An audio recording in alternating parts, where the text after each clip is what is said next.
சொல்ற கருத்துக்கு உட்கார்ந்து ஆய்வு பண்ணி, ஆலோசனை பண்ணி ஒரு முடிவுக்கு வர்றாங்களா? இல்ல உருட்டி உருட்டி மிரட்டி பண்றதுக்கு இனிமேல் தினகரன்ட்ட ஒண்ணும் இல்ல. என்ன வழக்கு போட முடியும் போட்டீங்க, ஜெயில்லயும் போட்டு எடுத்துட்டீங்க. இன்னொரு தடவ கைது பண்ண முடியாது. புதுசா போடுறதுக்கு வழக்கு இல்ல. அவ்வளவு தூரம் பழி வாங்குவாங்களான்னு எனக்கு தோணல.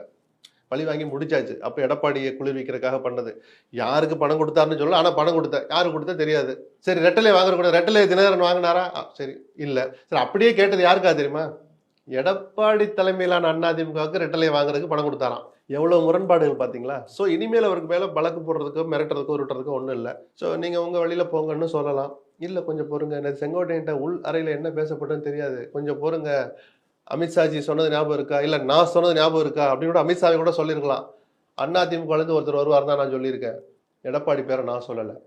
அமித்ஷா சொல்லிதான் அண்ணாமலை பேசினார் அந்த திருநெல்வேலி கூட்டத்துலன்னு சொல்றாங்கல்ல, நிஜமா இருக்கலாம். அப்படி சொல்லி சொல்ல சொன்ன அமித்ஷா இன்னைக்கு வரைக்கும் தான் வாயில இருந்து சொல்லவே இல்லை. அப்ப அவர்கிட்ட ஒரு பிளான் பி இருக்கும் அப்படின்னு சந்தேகம் இருக்குன்னு நம்ம சொல்றோம்.